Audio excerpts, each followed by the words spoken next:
I digressed, but we're ready. I will call to order the Ferguson Township Board of Supervisors special meeting for Wednesday, September 10th to order. Please rise as you're able and join me for the Pledge of Allegiance. I pledge allegiance to the flag of the United States of America and to the republic for which it stands, one nation, under God, indivisible, with liberty and justice for all. Thank you. You may be seated, and I will recognize the Assistant Township Manager to provide the meeting procedures and to call the roll. Thank you, Chair, and thank you to the members of the board, staff, and the public for joining us this afternoon for the September 10th, 2025 Ferguson Township Board of Supervisors special meeting.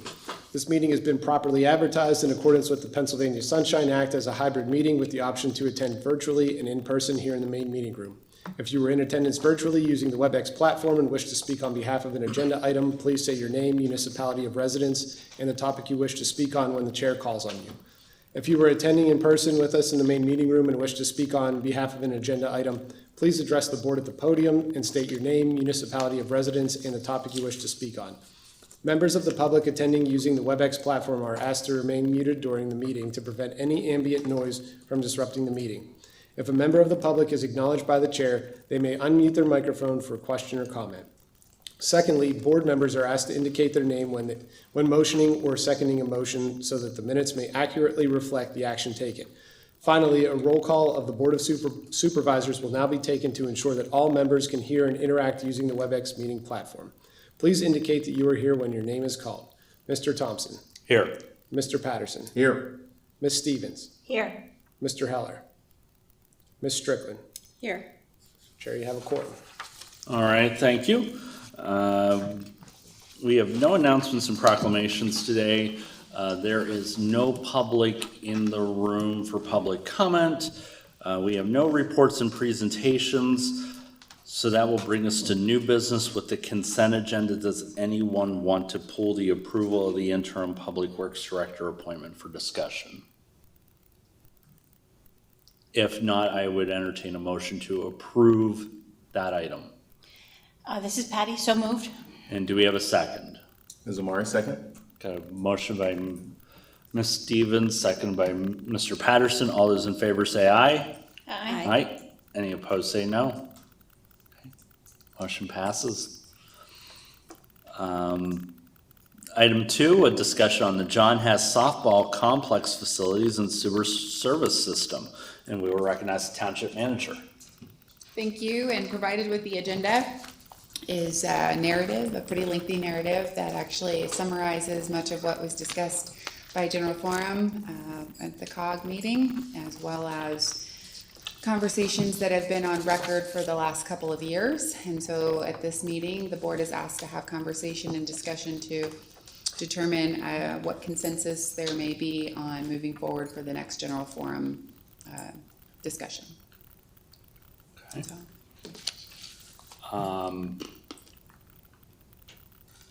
Well, I would entertain a motion. I would open the floor if anyone has any questions, anything that they just want to get clarification on. I think we kind of want to group on what we want to decide. So just open up the floor for that.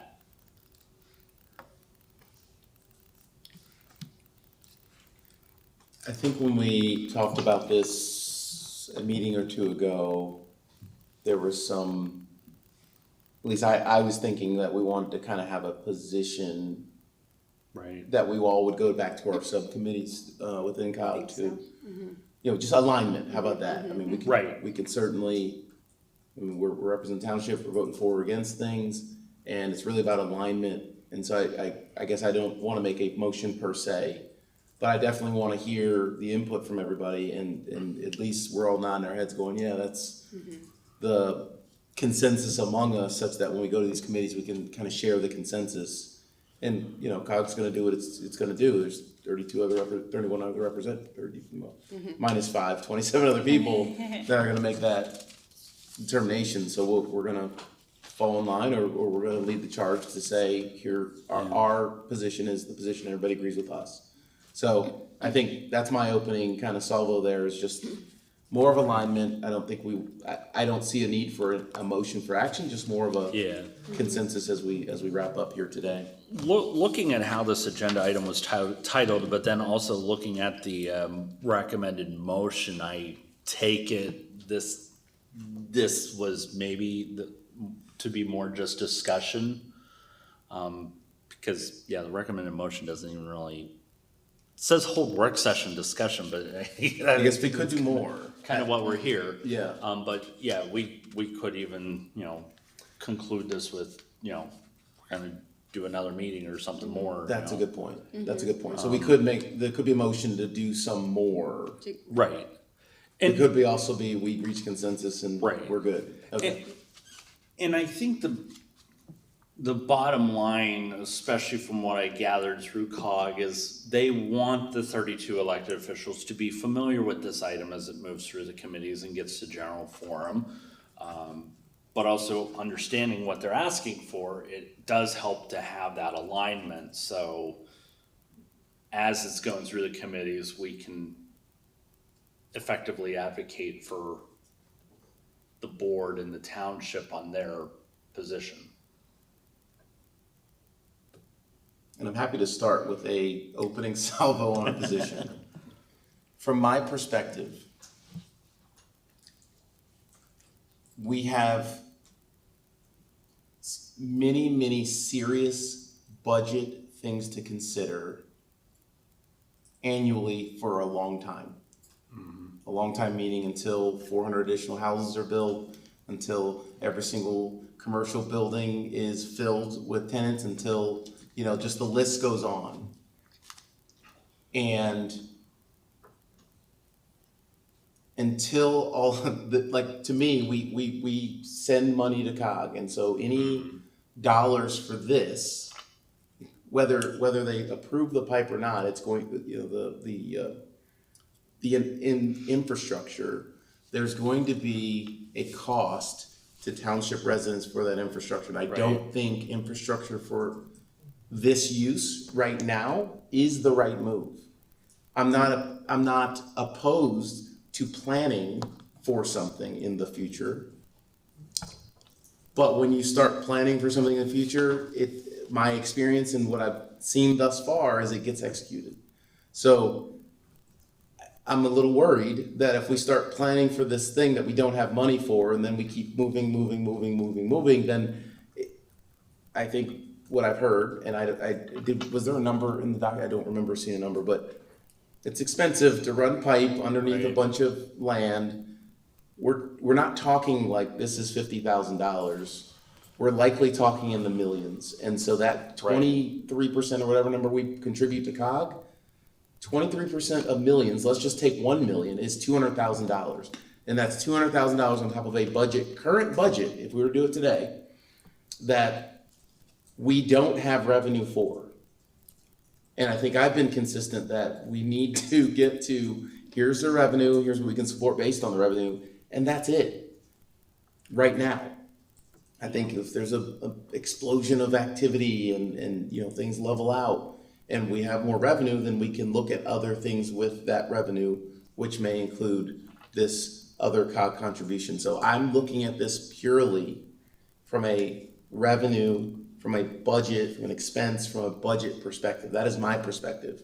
I don't have any issues with planning for the future. I think that's the right thing to do. But from a budgetary perspective, I'm just not comfortable with this right now. And that is my opening salvo. Thank you.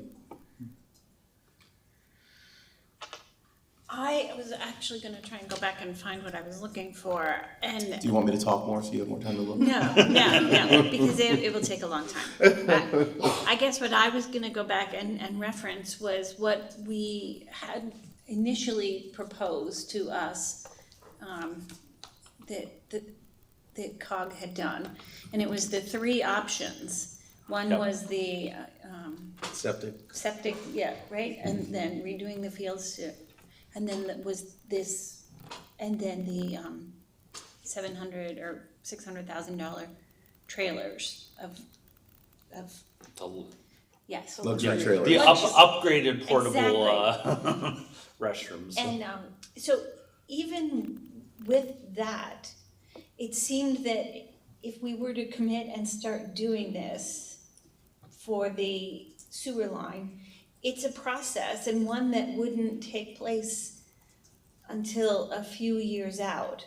So this is where I think I have some confusion too. So are we still moving forward because we voted for the $600,000 trailer? Mm-hmm. So is it okay to at least think about getting the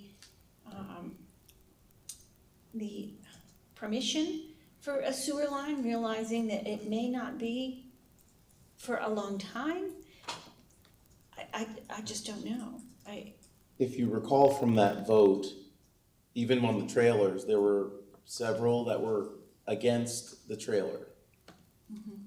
And the reason for being against the trailer was the longer term, more permanent solution being much more expensive.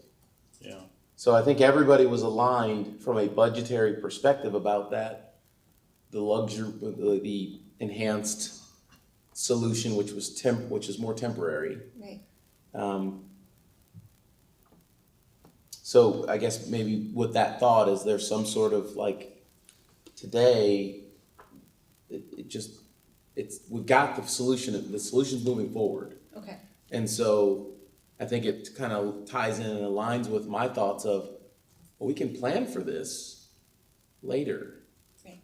And start to accumulate funding for it. Let's find some savings within the existing dollars that we're using to then grow that and contribute a little bit more. And then over time, we have a fund that will do that with existing dollars. I mean, it might tie what you're saying Yes. there.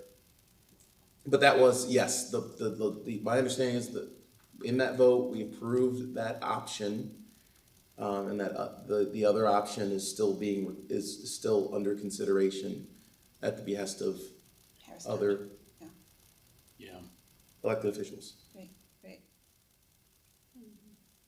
I guess I just think back, I mean, I appreciate that Harris would like to have the permanent solution. I'm with you about the budget thing, that, Right. so I'm actually aligned with both, because I remember when we were going through the Whitehall negotiations, we really were firm about, you can't have a park without bathrooms. This is like, Right. I think I heard the argument from somebody, this is Center County, Pennsylvania. Like, it's not gonna go using porta-johns out at Whitehall Road Regional Park or whatever, but yet, Yeah. that's sort of what we're asking Harris to do. So I actually see both, and I agree with you. So maybe what we can do that, in terms of paperwork to move this forward, let's consider doing it. But from a budget perspective, yes, I'd like to tap the brakes. Yeah. Does that make sense? Yeah. I guess the question I would pose, and I think I even got this from a Ferguson Township resident, with the process that's being proposed, do we extend the sewer, do we allow the sewer to be extended out there?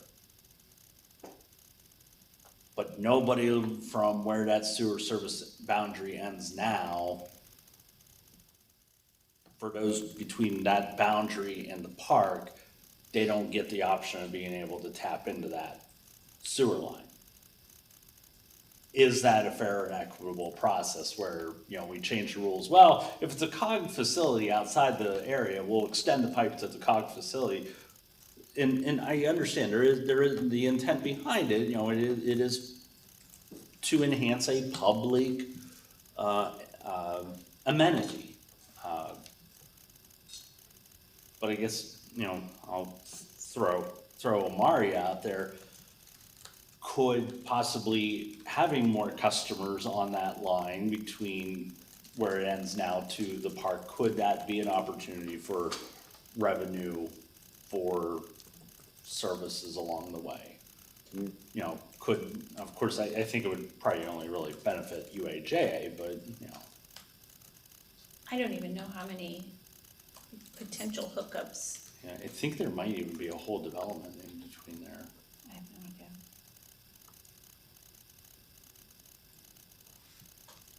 I mean, it's close to where the sewer service area ends. Okay, so, okay, good to know.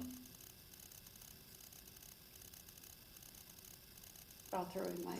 Please. I really agree with the cost concerns, you know. On top of everything you said, if we're paying alone for that expansion, because there are no other entities, developers, or whoever paying for that. The difference with Whitehall was that the RGB and sewer service area were expanded to include the park. Right. So you didn't have this issue. You didn't need a carve out for just COG. And that's where besides the cost concerns, that this, you know, this exception, and in one of the first meetings where I heard about this, the term, you know, for public good was used. It wasn't just, you know, recreational facility was used, but it wasn't just that. And so why wouldn't that include a number of different things? But even more, you know, to this specific exemption that's being requested, why wouldn't municipally owned properties be able to get this exemption? Oh, yeah. So I haven't heard the argument other than in the letter where it said to go through a DRI process would be costly and time consuming. And that's why they want that's the only, if somebody else heard a different argument for that. But if Harris were to come and request the expansion of the sewer service area, and along with it, the regional growth boundary, because we've tied those two together, and that's what's holding, that's what's giving it its enforcement. You know, it's a different discussion, and one I would want to entertain, because you're, you know, definitely going to bring the cost down. But I haven't seen that, so I don't know. You know, maybe that's been discussed in there. So I hadn't heard it discussed, but. So I think it's, you know, it could be a slippery slope, but I think it's not, I don't see how it's defensible that this is the only exception, that it's for COG-owned facilities. Right. So that was the one thing that sort of tripped me up too, is that, so if there are any, like, there is no crystal ball, but anything that COG owns in the future, like be it a fire station. Fire station. Right, yeah, you know, and I just, so that tripped me up as well. Mm-hmm. I mean, but again, I don't know why municipalities wouldn't have a right to that as well. You know, if they were gonna cover the cost, like Right. apparently COG would cover the cost of this expansion and all those lines being laid and whatever property had to be purchased to lay those lines.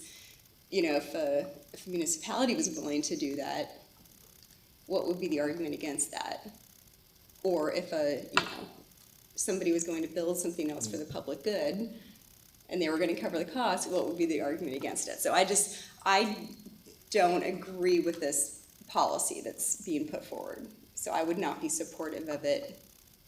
I thought the luxury trailers were a decent option at this time. I mean,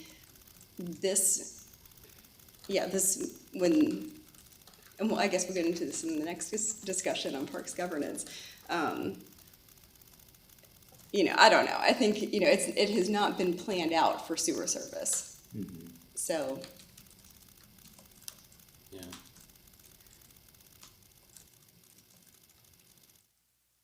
I recall, to your point about making exceptions, I recall when at that last inch of getting Whitehall open, going, why can't we just make an exception for this? And, or why can't, you know, we're a governmental entity, why can't we just say we're fine and we'll clean it up later? And I really appreciated the response from the staff and the managers that said, we need to follow the process just like everyone else. I really appreciated that. It was a kick in the shin for me.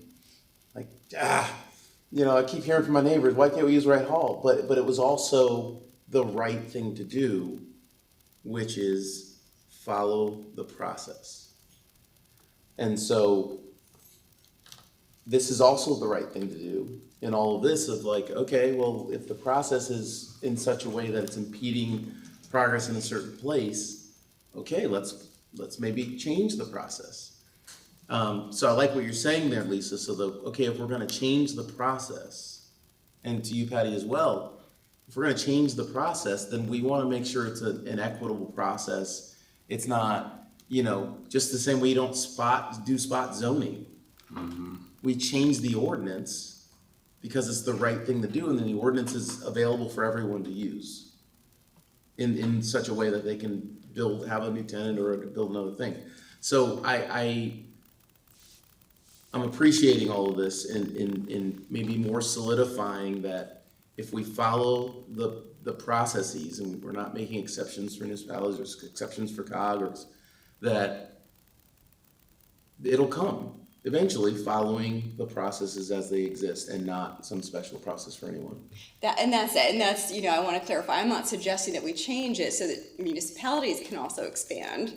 But So I'm not suggesting that. I'm suggesting that there is currently a process to expand the regional growth boundary and sewer service area, exactly as you're saying. Let's follow that process. Yes, exactly as you're saying. Well, you said it. I was just like light bulb for me. So thank you. I agree, yes. Follow the process. That's kind of where I'm at. And again, I do agree with changing the process when it's wrong, or changing the process when it's got some holes and gaps and filling it. I mean, we had the West College neighborhood kerfuffle where there was a typo in that ordinance, Couldn't and have commercial on the. correct, and we changed it so that it was right, and so that everybody with those types of properties could actually build in those spaces. So I think it's the right thing to do to change it when something's wrong. I think the point now that I'm saying, like, what is wrong? Let's change the process based on what is wrong, and then move forward. So I think there's two things here. One is the process for expanding the boundary. Is there a problem there, and do we need to change it? Do we need to align on and agree with or not agree with changing the process? That's number one. And number two is, irrespective of the change, whether they go through the longer process or shorter process, the cost of doing so and how that impacts that field. Because my understanding is we did all commit to having a regional field in each municipality at COG. That was a COG commitment. I don't know who was here for it. I wasn't. But we should meet our commitments when we make them. And so the question is, how do we meet that commitment? The temporary solution was the enhanced facilities. Right. And then maybe longer term, how else can we improve that commitment? Like the master plan.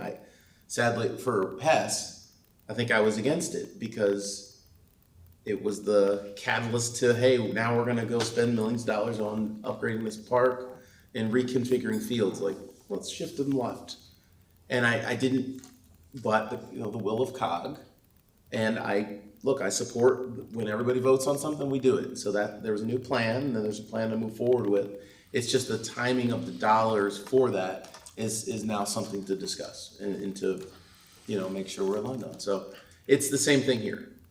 Do we change the process? And irrespective of that, so it's number one, irrespective of that, funding for whatever that new thing is at Hess.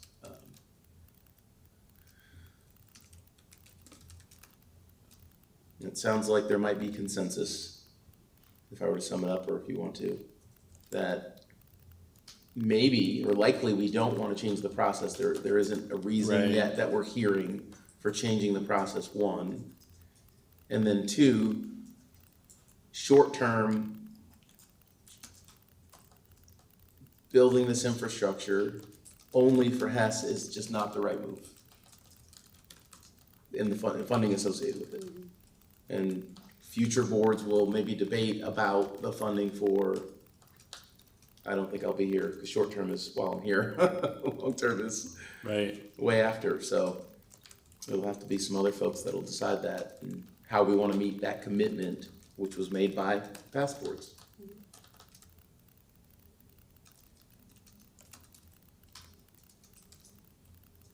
We're all shaking our heads, I think. Yep, sounds like we're in Yeah, consensus. I think you summarized it well. Yep.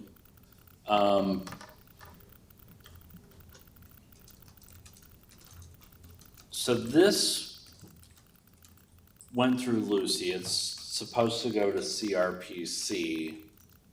How do we wanna go about sending our message to our representative to the Center Region Planning Commission? Do we wanna just maybe send this to them personally, or even just send it as like a matter of record to our planning commission that we have discussed this? I don't know, is there even maybe openness to our planning commission discussing it? But Well- I, for consistency, I think it would be, we owe it to at least let our representative know our position when they go into that meeting. I have a motion for you, sir. You do? Okay. Get ready, Jenna. Should I move that we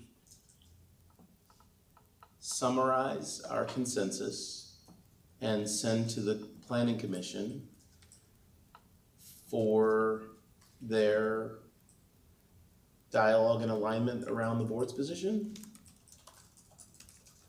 That was more of a question mark than a period, but maybe we can wordsmith it a little bit amongst us. Yeah.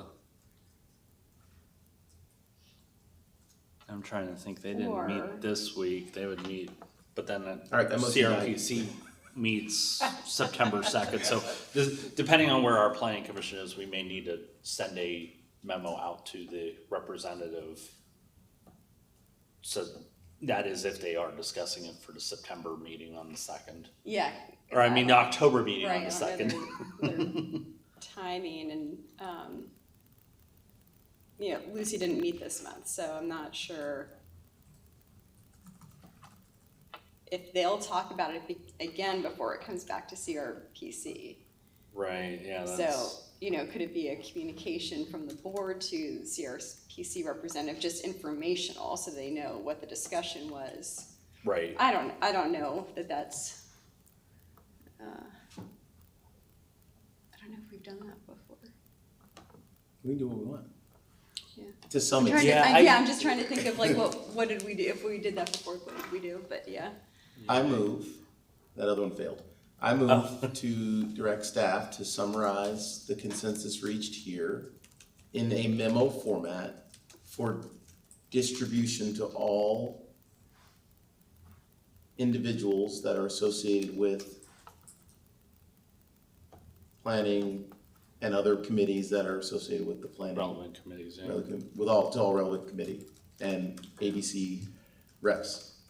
Yeah, in the past, I don't recall a discussion, but you do have the CRPC report, so sometimes if there was something of interest that got discussed, then the planning commission would end up discussing it. When the person gave their report. Cause mostly where it's related is, you know, if the planning commission had discussed a plan and then that goes to CRPC, and the CRPC rep will come back and say, this is how they talked about the plan that we debated, so it's Right. usually outside of a board policy decision. If I can frame it that way, so it's that's usually the context there, Yeah. but sometimes it does relate to this, so. Yeah, Hence that- why my motion is a memo. for that's what, distribution. yeah, if it Yeah. goes to the planning commission, cause then it would reach their representative and their alternate. Is there a second? Oh, good question. This is Patty, I'll second. Got a motion by Mr. Patterson, second by Ms. Stevens. Any further discussion on this? I'll let you go first, cause No, you no, have the I'm- motion. Yeah, I was just gonna say, do we need to review that memo?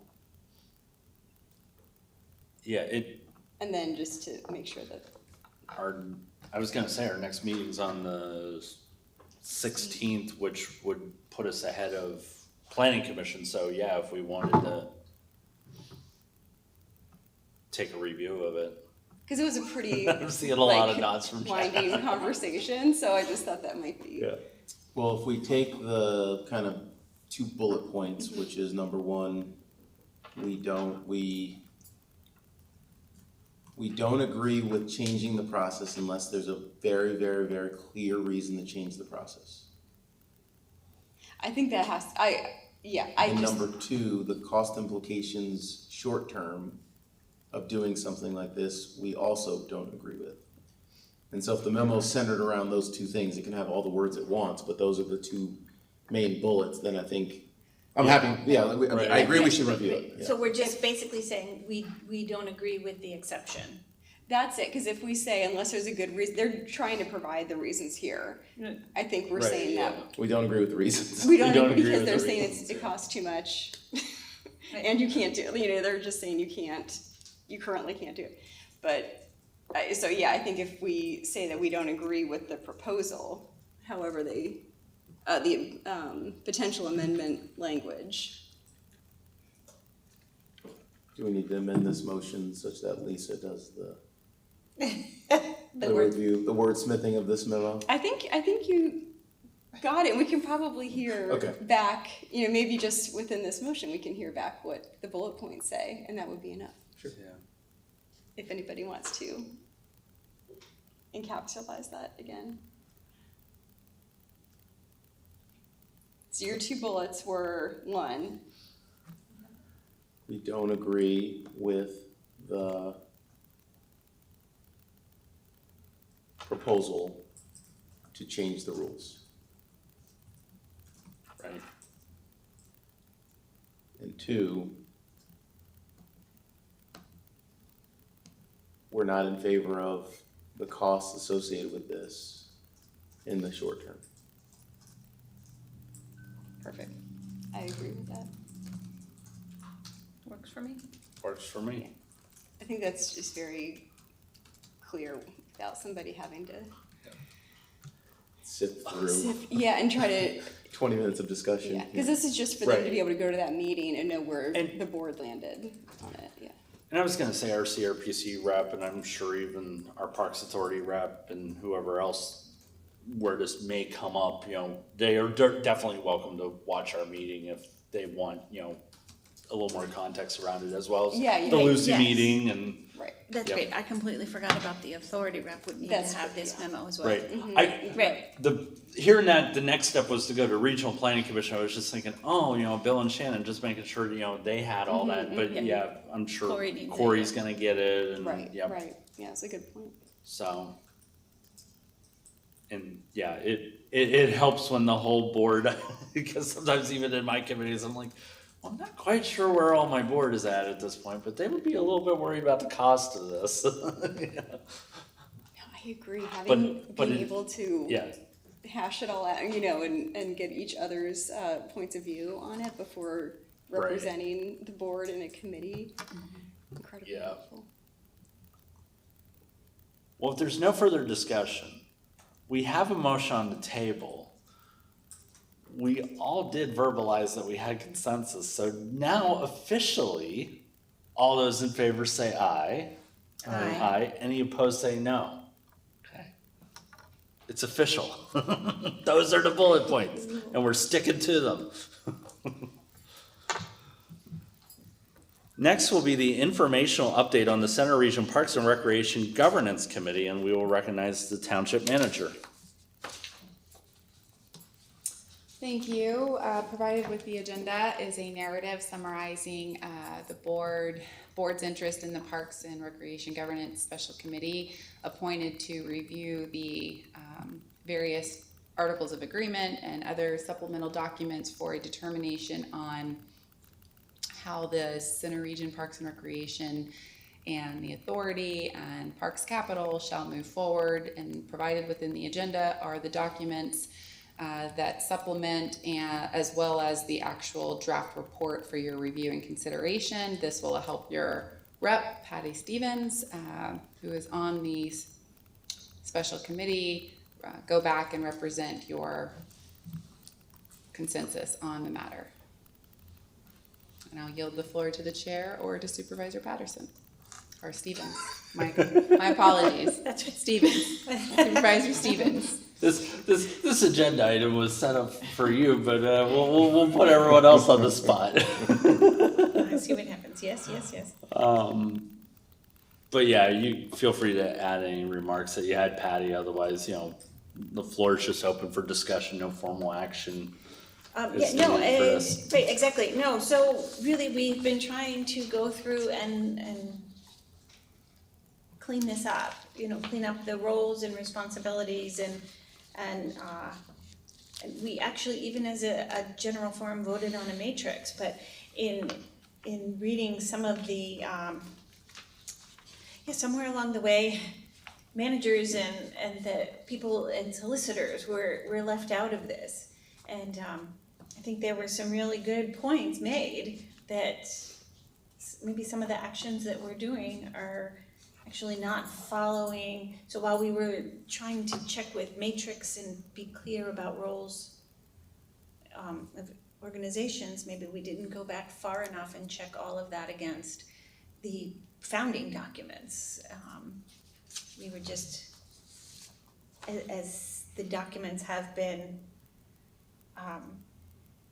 put together through the years, I'm gonna just boil it down to basically saying this is all about communication, right? Trying to Right.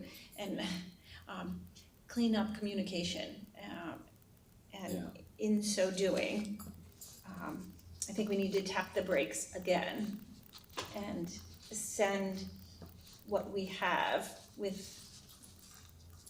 what the managers had asked for, maybe a meeting between the managers and the directors at COG to go over some of this, and then have more input from the solicitors representing each municipality.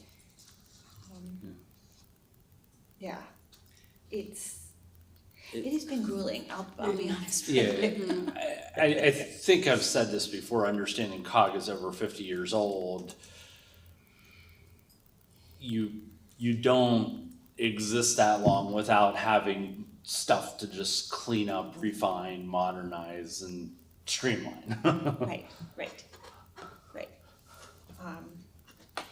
And a lot of these things, so there were things that are not in the original drafts or the drafts that you have seen.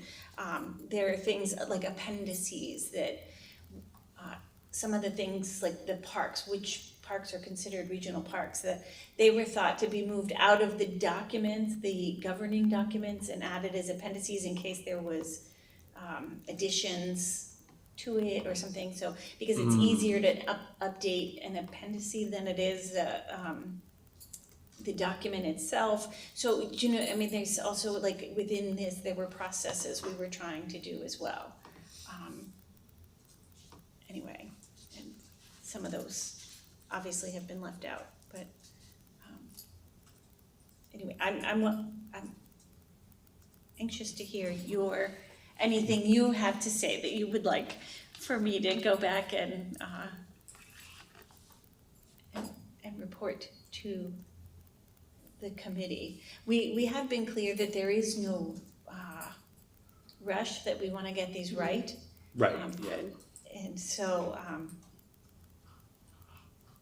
anything that if you have any questions that I can answer, anything about our discussions. Could I always appreciate a project where the architect and the builders are only gonna do it once, because they're gonna do it right and do a good job. Right. Because I think initially what we were thinking is that this would come back to our committee with the comments from our municipalities and et cetera. And then, as I recall, the process would be then that it would go to the general forum, but somewhere along the way, we do need to include the managers and the solicitors' reviews. Right. And I think I think initially the only review would have been the COG solicitor, but I think that, to the manager's point, our solicitor needs to have eyes on this as well, so. And yeah, I would concur with that, because, yeah, it sometimes helps having multiple solicitors to make sure everything's crossed and dotted. I do have a question. Did the COG solicitor review all of the documents? So we received, for clarification, the managers received an email probably the first week of August or maybe the last week of July, somewhere in that time frame. We received an email from the CRPR director just sharing with us that the special committee had finalized a draft report and they wanted the managers to review and provide feedback. And this morning, it was actually briefly discussed by way of acknowledging that the due date was September 19th. And I think most managers had said they either had it on for their board to discuss this week or would be discussed here in the near future. And I had asked the director of COG, how quickly are we trying to finalize this? And, should we consider bumping the date back for these comments? And he said this was just one round of comments. And so I would just consider sharing all of what you want to share. And if there's consensus today, great. And if not, it sounds like there'll be multiple times where the board can have conversations as you continue to take feedback from your municipalities. Right. So to answer your question directly, I'm not entirely sure that it has gone to the COG solicitor yet, only because it is still in the gathering feedback phase. So I would think then after that, and comments had been added in by the parties, that it would go to the COG solicitor, but.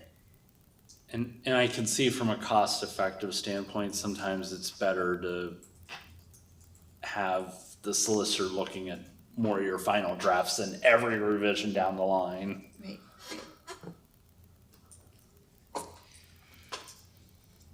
From a manager perspective, the only concern, I'd say there were multiple observations, but the real concern the board might want to consider, if the interpretation was correct, the way that park facilities are accepted through COG. Currently, it's just part of it's my understanding, the Articles of Agreement. Part of the process is that if a member municipality has a park, it goes through a process, but is essentially, by way of being a member municipality, your parks are accepted into the program. And so the way the draft is written currently is it proposes a model that could allow for CRPR to actually decline that. And so that would be a significant change that would vary from the Articles of Agreement. And so that might be something that maybe not today, but future discussions, you as a board may want to give that some consideration. That would change some of the founding documents as to how member municipalities participate and how those parks go into the program. And just to clarify, when you say the program, and this is probably the initial questions I'll have is on definitions, you're talking about maintenance, the maintenance program. Well, so when they accept our parks facilities, they do, yes, the services that they provide are the maintenance, the park maintenance. Because we still are responsible for capital cost. And maintenance that is minimal, which to be fair is always something where others have explained they feel like the goalpost changes. So if a couple of shingles need replaced on a roof, sometimes you might find the actual member municipality's public works crew will just go out and do that. Other times, generally, you'll find that anything exceeding a certain dollar amount will come back to the municipality. Whereas, for example, shingles may not, like to replace a couple of shingles, it doesn't actually reach that threshold. It just is more convenient or easy. And I think we've heard some of these comments over the last couple of years from various board members, like where's the consistency and continuity? So I do think there's a lot to be said about what that process might look like. But in terms of a formal acceptance or denial for a park to be in the maintenance program, and maybe even more so to your point, definitions could be beneficial into the draft document. And maybe even more over, not just definitions, but maybe even kind of helping identify like at what point is the member municipality or, you know, also referred to as the park owner responsible for maintenance that exceeds a dollar amount X. Yeah. So I think those are certainly some conversations to explore.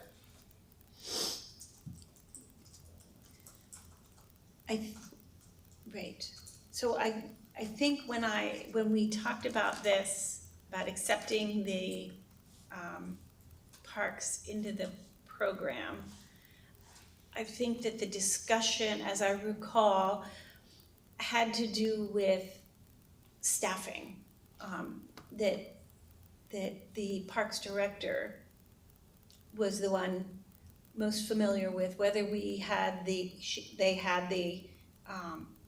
staffing to handle that, which was, so I guess it should maybe be more worded as input or, Right. okay.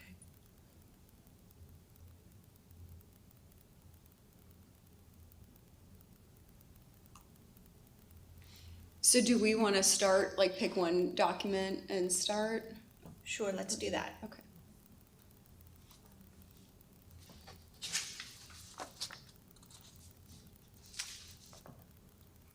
And if we do the, let's see, so there was the intergovernmental relationship document and then the acceptance ones that we just went over.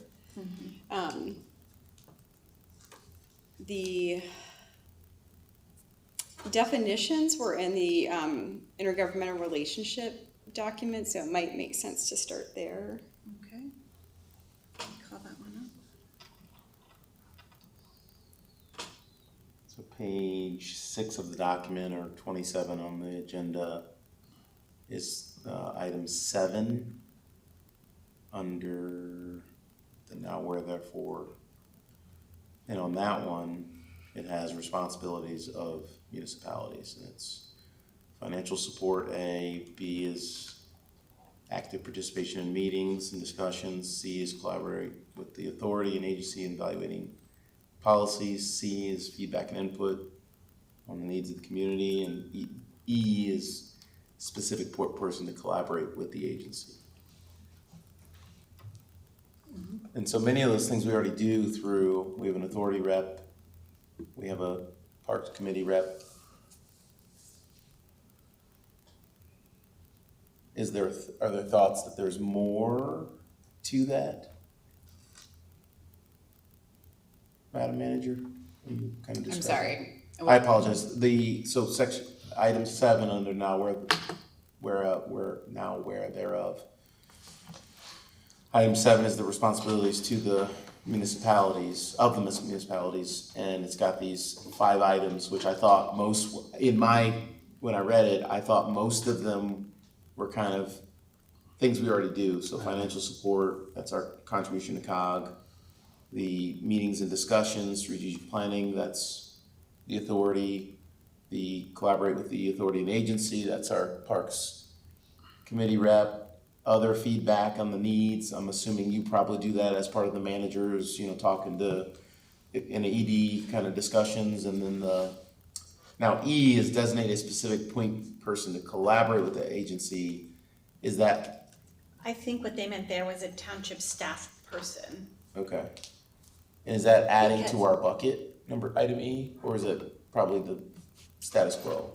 So there's nothing formally written, so I can appreciate why they're trying to document what the expectations are. And so I would see that more of like an SOP, which is, I think, ultimately some of where I think this is a really great approach. Okay. Because while Ferguson Township, for example, the assistant township manager is the designated parks person, if you will. And that just means that he or she would assess whatever the inquiry was or whatever he needs to take forth to CRPR, and then if it's, something where we need to collaborate with our road crew superintendent or our planning, specialist. So there's a point person, but it doesn't mean that that's the only individual that ends up being involved. And I just don't know if that's the same or not. I don't know what the continuity looks like for the other member municipalities. So to answer your question, without being part of the discussion, to fully understand, and I think that's a little bit of the challenge right now. Not that I think managers have time to participate in the committee, but I think a little bit more kind of more conversations. And I think in part that's on me, trying to, certainly I see myself as in a position to reach out to Patty and just check in and seeing how things are going. And I think moving forward, I know we had a meeting scheduled this week, and maybe we can try to collaborate more frequently with either myself or another member on staff with Patty.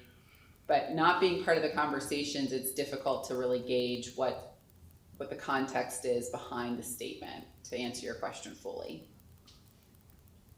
I think it had been, the discussion had been a staff person, as electeds, sometimes are in town, not in town, electeds change, that sort of thing. And so I think it was more, again, most of our discussions have revolved around coming up with solutions to make sure that communication happens between the authority and the municipalities. But one of the things that I think that the township manager had pointed out is we really need to nail down and clarify the authority's role, be it a financial authority or the operational one. And maybe and somehow that's being overlooked. I don't know. That's where my questions start, Yeah. in the definitions. Yeah, okay. In the definitions then? Yeah, I think, if you look at the definition for the authority, it classifies it as advisory, but then also has oversight. And so it says, it does not directly operate the facilities or programs. It provides guidance, recommendations, and then it includes oversight, which to me is much more hands-on. Oversight on parks, projects, programming, cost sharing. And then, so to me, that reads as highly advisory, very, removed from, any kind of, certainly they're not hands-on, but, from, absolute decision-making. But we were always told, we decide on the dollar figure, and then we can't say what it's spent on.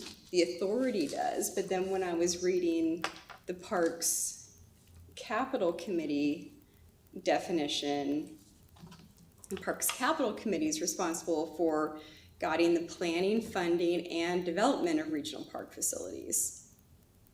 So to me, that says Parks Capital Committee makes all of those decisions, and the authority just provides opinion. Okay. And if that is how the founding documents had laid it out, and to me that makes a lot of sense. Mm-hmm. That is what I would assume from a body that is appointed, people to provide some recommendations, some, feedback on different things. And then you have the elected officials and staff people in the Parks Capital Committee actually determining where dollars are going based on various recommendations, including those of the authority. So that read to me very differently than what my understanding had been of those two bodies, and particularly if there was consideration for getting rid of the Parks Capital Committee, Right. They're the ones designated to do all those things. So I Right. think that kind of stopped me in my tracks to begin with. So I'd be interested, I think, in just getting, I guess, more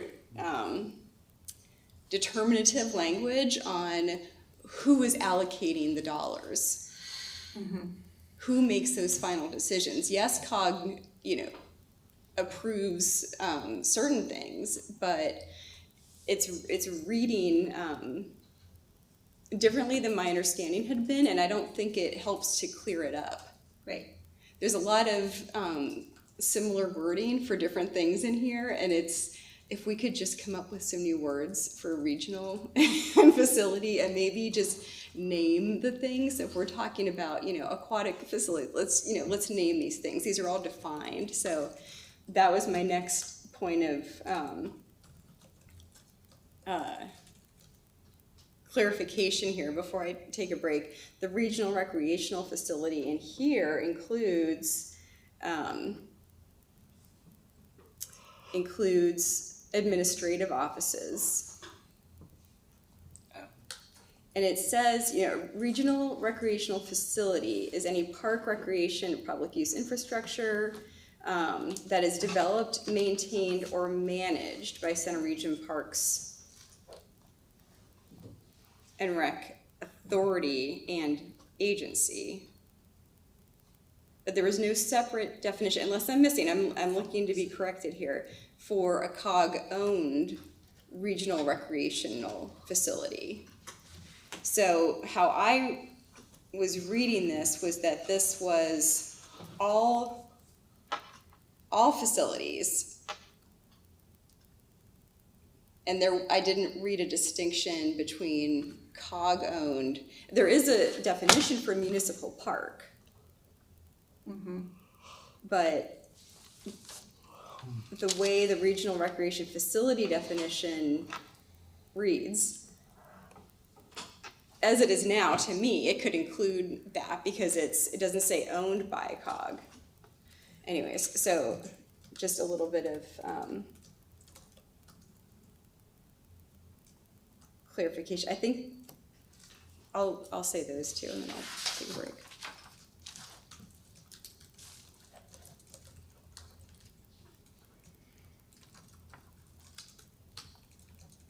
All right.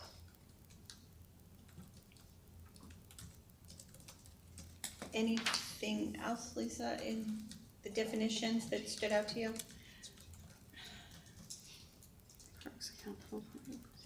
Not in definitions. All right. Do you, either of you have any more comments on definitions? Okay, Other than just clear definitions. yes. The clarity helps. Yes, no, 100%. I appreciate this so much.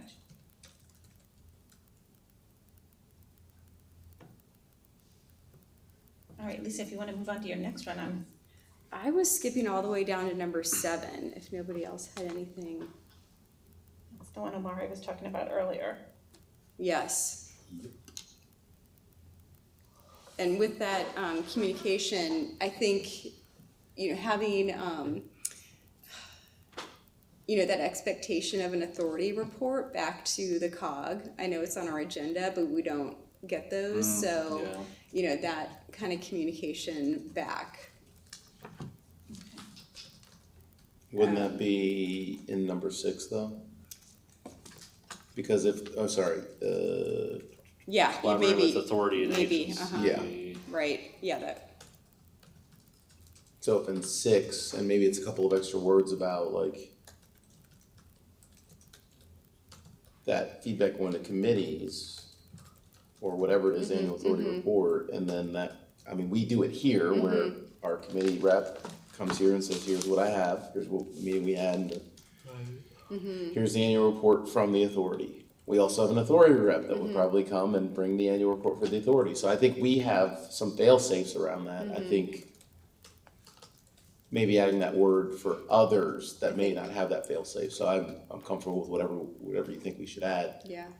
I just know that we do things do, here yeah, in a I think way, you're but right. also information on other committees hasn't made it to other, elected officials in other municipalities. Yeah, I think that's a good point, yeah. So it provides the opportunity for that forum to hear, I think. So that the COG, the authority report to COG, right? A general forum, something like that. COG General Forum. But then, yeah, so under 7A, the Center Region municipalities agreed to provide financial and other, so we'll say financial support to the authority and the agency for development, maintenance, operation of parks and recreation services. So this doesn't line up with what was in the other definitions. So I was just looking for more of a common thread, and I know there's matrices out there for different things. I don't know if even that has provided just the really explicit laying out of financial responsibilities. To that end, in practice today, our contribution is to the agency, period, question mark. Well, our contribution would be to COG, The agency. right? Yeah, so the agency within, yeah. So we don't send any money to the authority. I just want to confirm that. Like, I don't know the history here. I just know we have our budget and we have a COG line Well, item. and yeah, I have a question about that too. Okay. Yeah, I So think that's then good. there's probably the action is to strike out in 7A, strike out the authority. We don't provide dollars to the authority, and so to write it up that we're gonna provide dollars to the authority isn't consistent Right. with what's in place today. Now, maybe it's more of a question, because it's then like, wait, what is the authority now, what are we saying now that the authority's gonna do that we need to provide dollars to it and budget for it? Right, nope, that's right. Otherwise, strike it and we, Right. because there might be a really good reason, I just don't know. Exactly. I mean, whatever it is, just lay it out much more clearly. Yeah. You're providing financial and other support to the agency through COG. Well, providing financial and other support to the agency, which is COG. Yes, We could switch that to and the authority through the agency. Meaning any Right. financial and other support is per our membership Yeah. in COG, the agency. Making the linkage, so, yeah, there's Right. support. I but think it- what happened is because over the years, so many of these different bodies cropped up and then merged and, others dissolved and, yeah.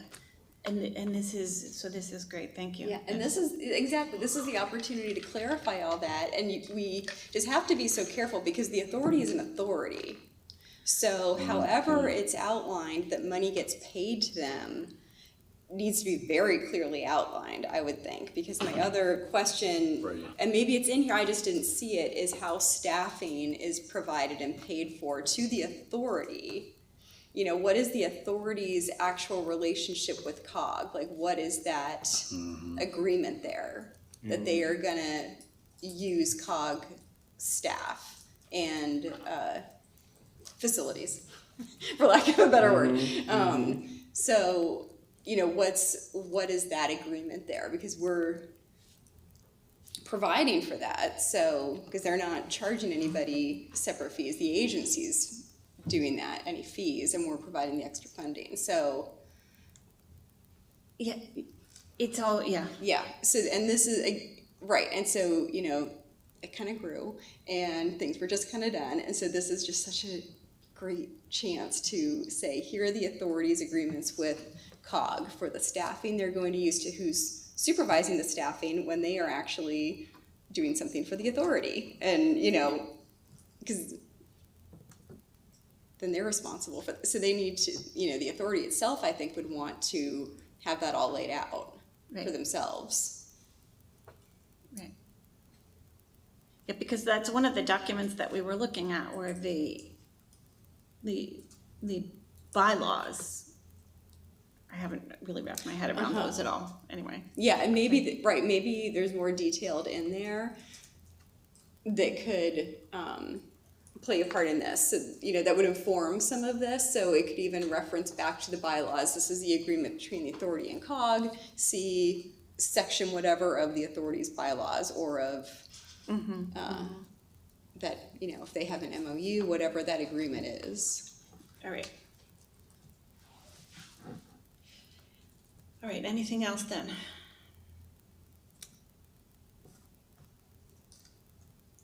Not on 7, because I was gonna mention that staffing and how they account for their own expense, the authority's own expenses. For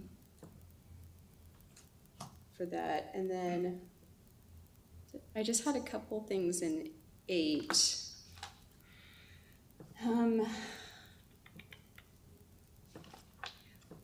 Under D, collaborative planning and development.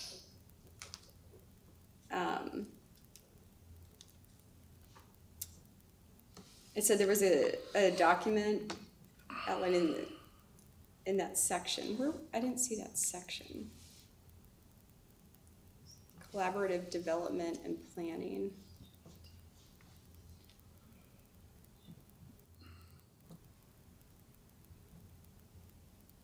So it says, sure, the parties may coordinate planning and funding as outlined in the collaborative planning development section of this agreement.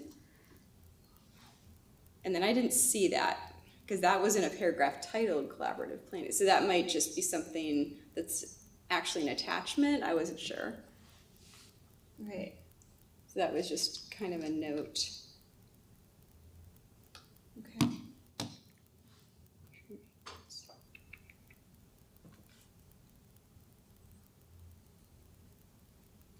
And then I have something written down here with the letter G. I don't know where that goes, so I'll hang on to that until I figure out what I was talking about. Well, if we want to stay on number 8,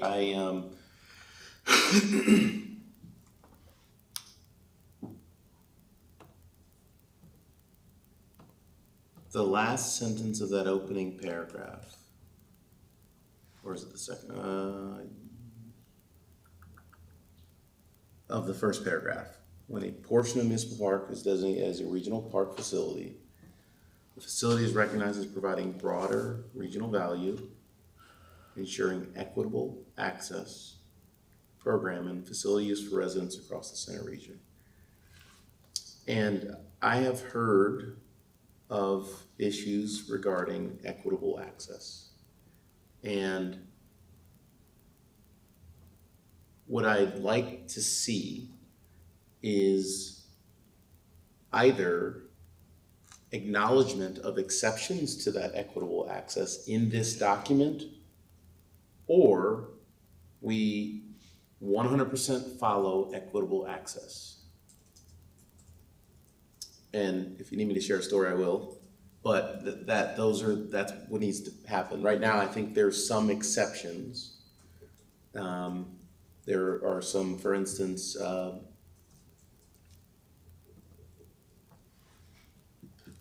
you know what? That's not a regional park.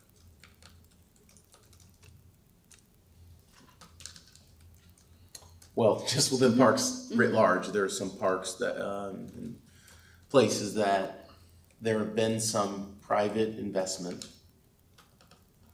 into, and donations to COG to do some things that weren't going to be funded governmentally. And there were some agreements and some documents out there that show that, all right, we're going to give you first priority or first consideration. And I'm not opposed to that, actually, because it's like, wait a minute, somebody went off and this wouldn't exist without that entity. And so this entity probably should get a little extra, but I would like it to be recognized in writing that there's an opportunity to get some additional benefit should you bring some private dollars to the table. Or if we don't want to write that we stick to equitable access. So I think that might be something to amend here in that paragraph in number 8. and maybe it's another sub-bullet or something, or, you know, cause B has capital investment. Well, what was a B2, that, you know, capital investment, non-governmental, and so there's something in writing that everybody is aligned on, and there is no ambiguity as to who gets what, or, you know, there's not some hand-me-down language from one person to another about what those private dollars get. Cause for instance, you know, if you donate X number of dollars, you could put a little plaque, you know, this is in dedication to my mom. It got us a new tree, this is great, and it wasn't out of the COG budget. Let's do more of that. But, you know, let's just be clear about what's the quid pro quo when getting private donations. I think it's completely appropriate and should be documented. Right. No, that's good, yeah. I agree with that, and I think along similar lines, you know, when we put a park into the maintenance agreement, then the agency will use that park for programming and other things, and so there's less opportunity for some, you know, for whoever, you know, Lacrosse municipal club, yeah. lacrosse, you know, game to schedule that field because the priority goes somewhere else. So we need to acknowledge that too. And I don't know if that's in an MOU or what. I'm sure it is, but we don't need to get into the details of that. But it goes along with what Amari's saying, is just we need to, you know, really acknowledge that happens when we put these, because the maintenance and the operations and the usage are all tied together in that way, that the funding is getting tied into the usage in this private way. So, Right. you know, it's just one more thing to add to the discussion. And that, yeah, so with the definitions, I think calling it the maintenance and usage agreement rather than a regional facility, because that's really throwing me off. The so COG owned versus, you know, that can be one thing, versus that we're all agreeing to pay for all the things all the time because we all own them together, versus municipal parks that are in the usage and maintenance agreement with the agency.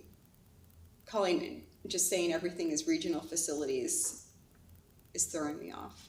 Because it's lumping, I don't know if it's lumping those two things or it's just using the same wording for those things. Because they are different. Right? Oh, right, I'm sorry. Yeah. Sorry, I'm trying so hard to. Yeah, so I'm thinking just breaking that up a little bit, because we'll get to it when we get to the next document, but yeah, I just wanted to point out that there's a loss of priority usage and when we turn over maintenance and scheduling. Oh, and that is my last thing on this. In number 8, it said when a portion of a municipal park is designated as a regional park facility, I wasn't clear on what that meant, or an example, I should say. Yeah, I didn't either. Okay. And I think when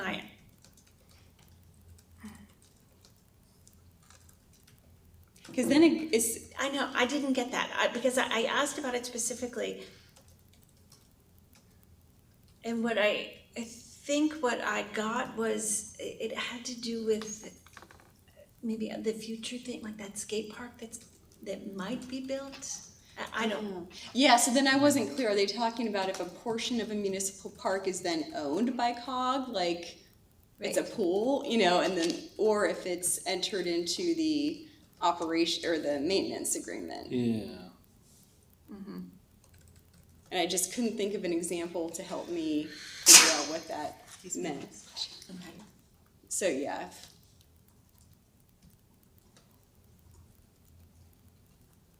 Yeah, they might have something in mind.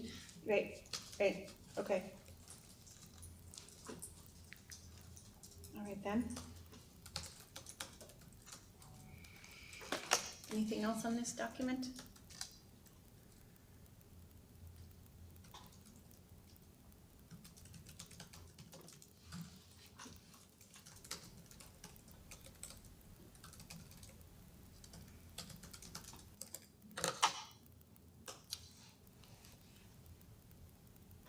And if there's something that you come up with later too, you can email me. Yep. Yes, ma'am. If you want to move on, we can move on to the other one.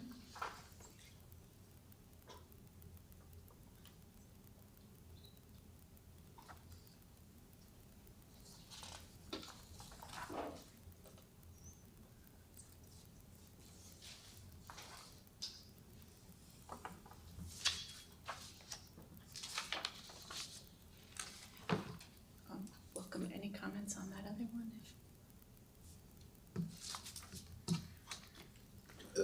To make it simple for myself, if we were to say, all right, we're going to request for TUDEC to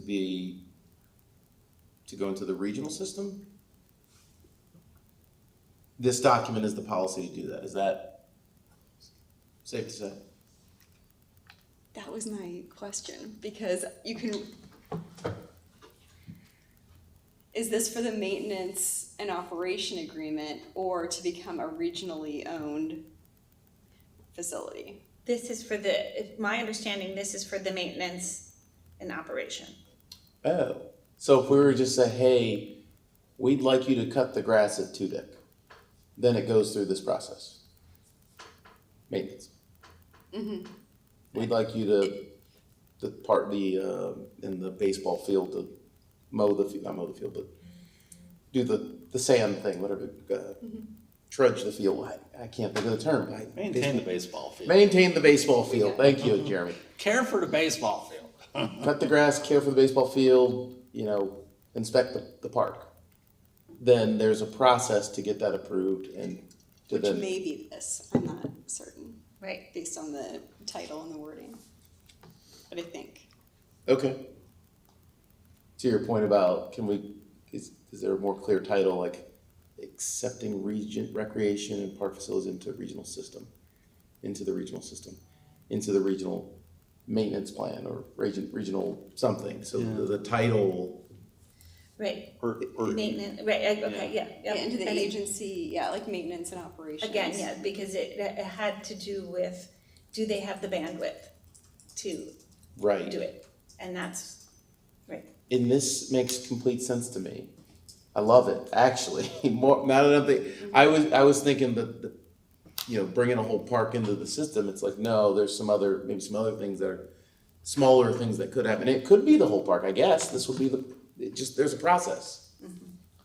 That's good. And it's talking about the sustainability, cost sharing, all that goodness, which we have 11 parks. And if we said, hey, COG, you know what? Let's just give you all 11 parks, then they would say, all right, here's what the funding model, or I guess it would go through this approval, and here's the funding for said parks. So this is not unlike the municipalities that are taking advantage of the planning department within COG. Whereby you say, I don't have a planning department, can you do it for me, COG? Yep, we've got 2 staff members who do planning, and here's your funding for it. But they pay for those services. Yes, but would that not be the case here? Because it says cost sharing, equitable cost sharing. What would be equitable is that if we give them 11 parks, we pay for 11 parks. So I can't speak to what the details are because I haven't been part of Sure. the conversations, but I actually think it's more like, for example, Songbird Sanctuary. That is not currently, it's to my knowledge that is not actually a vetted CRPR park, right? So, and Patty, you would know best, but the way I understood it in the very brief exchange with the managers is this is for bringing a park into the system, like a new park, right? I could be wrong, because once you're in the system, the mowing schedule and everything is determined based on the services that they provide. And then they may have also talked about, because I've heard some conversations, but nothing formally, what a new cost model might look like, but that has not been formally introduced. But it could be that this is part of that conversation, right? So right now we pay for CRPR and we're a member municipality, and we know that for example, our recycling and trash receptacles are getting emptied and we know that they're mowing. There's some very basic services that they do once for the member municipality parks that are in the system program, however we're referring to it, As a lump sum. as a lump sum. Yeah, we don't pay separately. Right. Okay, so, my Maybe some understanding, clarification might just be Yeah. helpful okay, on that. I will, because my understanding is that this was more about, existing parks and maintenance. So for instance, like, is it called Burnell Road Park? Burnell, right, yeah. And that just expanded. So it was, but it had to be agreed upon, sort of, do we have the ability to take care of more acreage there? You would know. Right. I don't. Yes. I can only No, but say I- that one of the conversations the managers had was talking about like a park being entered into the CRPR maintenance program. But you would know the context Yeah. there. But we Okay. could have 2 parks in the program or 10 parks in the program. Our bill is our bill. Is this correct? Because we pay Currently, whatever, yes. 23% of the bill. So if we have 30 parks or 2 parks, The bill will increase. Well, currently it Based does on- not, but that's the clarifying question. I think, if I'm hearing it correctly, is this what's proposed? Because it's my understanding that's not what's currently happening. So this cost sharing model might be what's actually being proposed for your consideration. And because I don't look that closely at the cost model for CRPR, but I do know it's just one lump sum too. So I get the impression that it is proposed, but I think it's probably a clarifying question. Okay. So, okay. no, I was just gonna say, it's and budget and funding approval. I need to see where we're talking about the separate cost model. It says acceptance is contingent upon funding approval as part of the annual CRPR budget. Well, I would just say the opening item 1 underneath the title, the second to last sentence, the end of it says, and equitable cost sharing. So basically they're just saying like, Oh, yeah. if you take, the whole document is, where I was kind of confused was, wait, are we giving them all the parks and saying, have at it, with some, you still need to maintain some things, that's in the document, but they're gonna get it. And they're gonna be able to rent the facilities, they're gonna be able to, they control all the rental, they get all the revenue from the rental, they mow the grass, they're gonna take over the park and bring it into the system. And so what is the cost to do that? In my mind, things like mowing, which we were doing, well, we would maybe, hey, we were paying X for mowing, here you go, from a model perspective, but they're also gonna receive revenue for the other things from that park, like, renting it out for birthday parties and this and that. And they're also gonna maintain the schedule and put it on the website and put programming there, which is a good thing, so that if there's an activity that happens normally at Fairbrook Park, over on Tapple Road, that it's taking up the whole park, but they got like 50 kids there, well, they can put them at Two Deck in the grass there, and run that programming there, or, whatever one, we'll just pick another one. Homestead, we put them in Homestead, that'll be a great place for that smaller activity versus the whole thing that maybe another activity could use in a broader scale. So I like the thought here. And so with, the revenue might offset some of the other things that COG would do. So I wouldn't be opposed to our number goes up, because I think our number's gonna go down in other areas. We mow our parks, don't we? No, None that's of all them. part of this, and most of our parks are in this. Most so- are in, but there's some that aren't, that we still do some maintenance. If I recall correctly, I thought we did some, but none of the 11. My Well, understanding is, Songbird, right, Songbird, I actually forgot about Songbird completely. that's maybe it, yeah. But Okay. the rest, so CRPR, the agency will, schedule everything, they collect all the revenue, keep all that And stuff. do the stuff with it. We yes. do capital improvements. That's right, Yeah, okay. but we still own the property. Right, Yeah. and that's in there, right? That's hey, you will improve it, you will still do these things, stormwater and so on and so forth. So I guess this is just putting into written, like the other one, let's get written clarity more formalized, more clear. Right. How do you get in? How do you get out? And what are the clarity?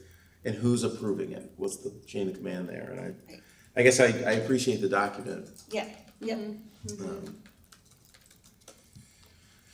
And I think this will drive when we get to, it's not a fight when we get to budget. There's no like animosity because this is the document. And so the equitable funding words in there I really appreciate, because, a municipality has 0 parks and we have 11. That's not fair to them for them to pay for the additional staffing for all of our 11.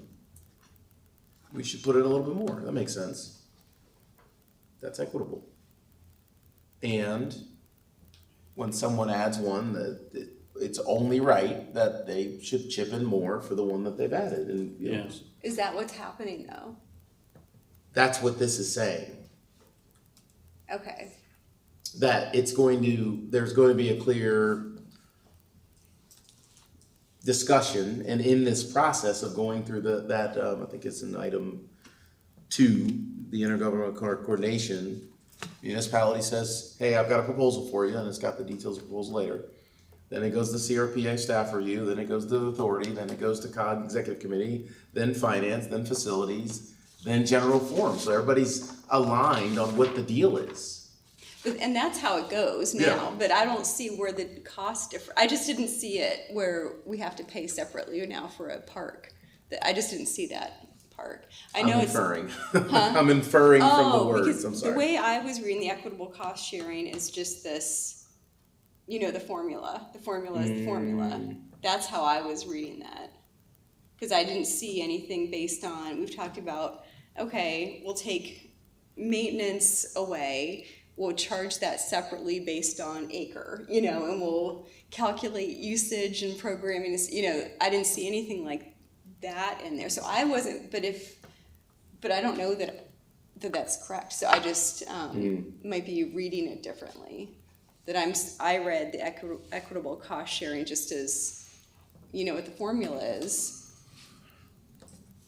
Okay. But I think that's a good question, is how does this change? Because that had been a question when this all started, is how do we make that fair? I also wonder if maybe a presentation or some type of formal update to the general forum, and then having a second individual conversation, and then then it's not all on your one representative to field all of the questions. Just from those of us here reviewing the interpretation is appearing to be It's there difficult. tends to be a little bit of a range, right? And so I wonder if this is more of a COG discussion, and so having other members be part of that discussion to kind of get some clarification, and then we have a follow-up individual board discussion, something to consider. Yeah, that'd be great. I like that. I'll bring it up. Sounds reasonable. So that could be a comment. Yeah. Yeah, Yes. absolutely.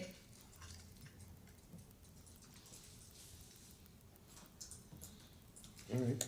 I'm just mindful of time for those of you who need Yep. to have a hard stop at 2:15. It's 1:44. Okay. Yeah, I think it's good.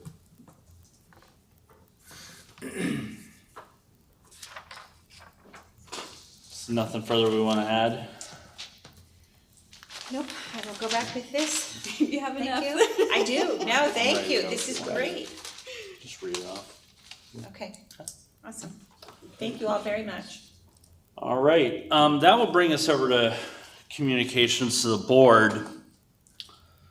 And I'm gonna start, I have a statement to read. In light of some recent public commentary, the Board of Supervisors wants to affirm its commitment to transparency, accountability, and professionalism in the delivery of services to the township residents. Over the past several years, Ferguson Township has undertaken important reforms to strengthen accountability and modernize operations. These efforts include clear policies and documentation in formal practices have been replaced with written, transparent policies to provide consistency and fairness for all employees. Fair and lawful discipline. Employee matters are handled in consultation with counsel, guided by the township's personnel rules and regulations and collective bargaining agreements as applicable. Expanded benefits and support. In partnership with personnel, Ferguson Township has expanded benefits, updated safety policies, and strengthened workplace protections and security. Financial accountability. Outside consultants, including Susquehanna Accounting and Consulting Solutions and Baker Tilly, we've retained to review financial reporting and records and guided establishment of new procedures and use of modern accounting practices. As a board, we welcome and recognize that organizational change can be challenging, particularly when longstanding practices are replaced with more formal and accountable systems. Transformations to township processes were essential to safeguard township operations and reflect the highest standards of public service while providing consistency for all personnel. Ferguson Township remains committed to providing safe, professional, and equitable workplace for its employees and to delivering efficient, reliable services to the community.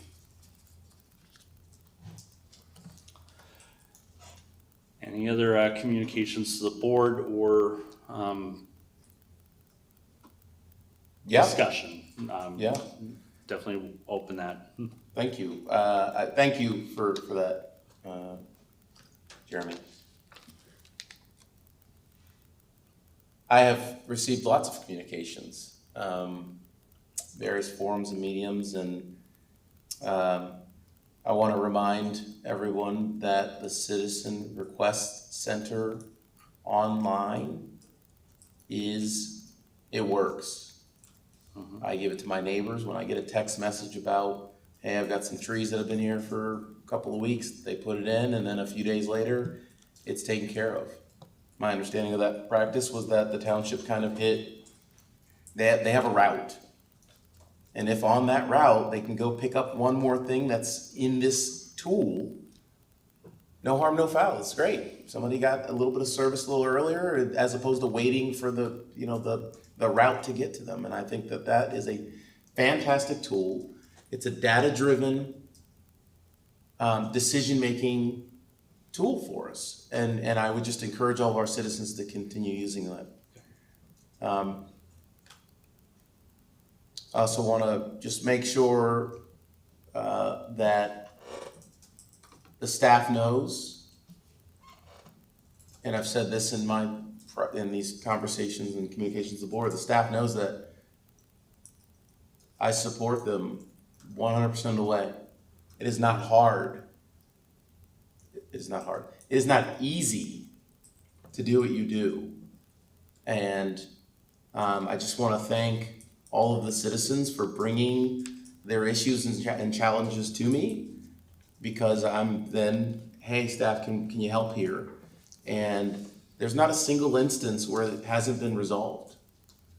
From the audits, we got our first audit on time this year. Congratulations.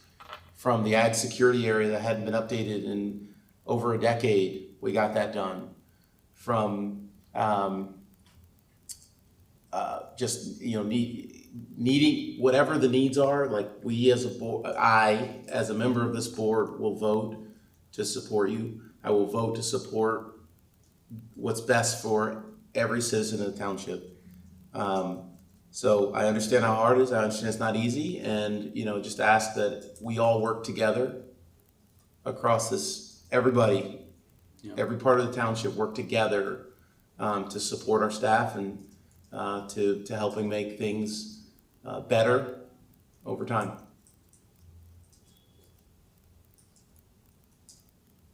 That's me.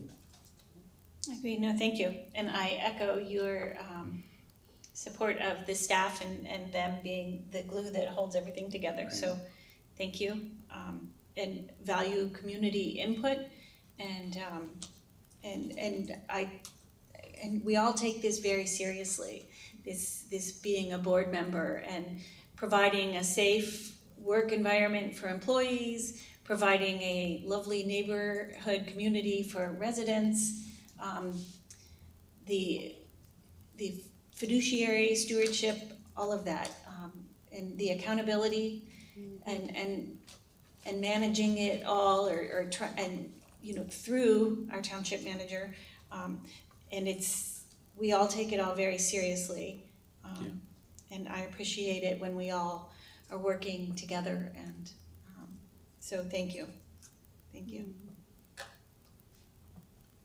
I agree with all of those comments. I can't say it any better. I think, we know how much our staff puts into these positions, and like us, they take them very seriously. They're committed professionals, and there's, an absolute level of appreciation that we have for them, and respect. And I think, being here for a number of years, we understand just how much they put into it. And I really appreciate you, Jeremy, putting that statement together. It really outlines, the progress and, steps that have been taken to help everyone across the board, staff and residents alike. So I thank you very much. Thank you. And yeah, I would echo all the sentiments. We are very proud of our staff. We have many talented individuals, and I know there's been some, I know we have some vacancies to fill, but if, we are committed to seeking talented individuals that want a career with a team that values excellence, integrity, accountability, and public service. We have opportunities. I'd like to add one more thing. Yeah. I'll use this as a shameless plug to say for community members who want to get involved, join our ABCs. Our application is online, and you can find out about the different authorities, boards, and commissions we have, and where your skill set might fit best. And we absolutely welcome that. I was going to say, even at our last meeting, I invited people, come join us for a meeting. Every now and then stop by. I think, there's benefits to an engaged community. There are ways that our community can support the work that keeps Ferguson Township moving forward, and appreciate everyone that is currently serving and committed to the public good.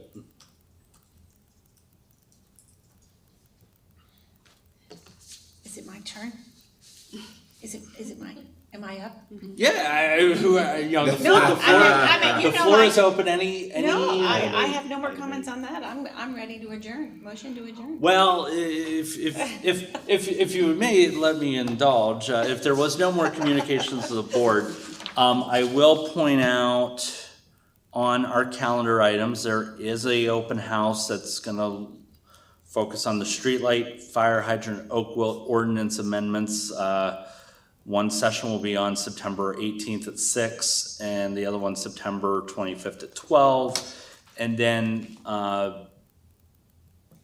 it appears we will, the Rock Springs, is that gonna be at the municipal building? Yes, so the Public Utility Commission, Ferguson Township, as you know, petitioned the Public Utility Commission, and they granted a public input hearing, and they granted it to also be hosted here. So while in-person attendance is recommended, there's also a virtual option. The township has created a web page for individuals to be able to go, and we're encouraging, because we expect a pretty heavy turnout, we're encouraging folks to submit for early registration so they can get on a speaking list. And it's our understanding that the Public Utility Commission staff will assist with making sure that folks get up to the podium, say their comments, and this is, to my understanding, going to be recorded testimony as part of the 529 proceedings. And we encourage anyone with questions to call the township or visit our website and attend, especially those that have comments to share. So that's September 30th. We have a 1 p.m. session and a 6 p.m. session. Yeah, I definitely encourage everyone to check the website or call ahead. The format's going to be a little bit different from our meeting, so it is best to just prepare yourself before attending, so. With that, oh yeah, I guess your item is number 8 today. Motion to adjourn. All right, we're adjourned. Have a good evening. Good rest of the day, everyone. Thank you. Thank you.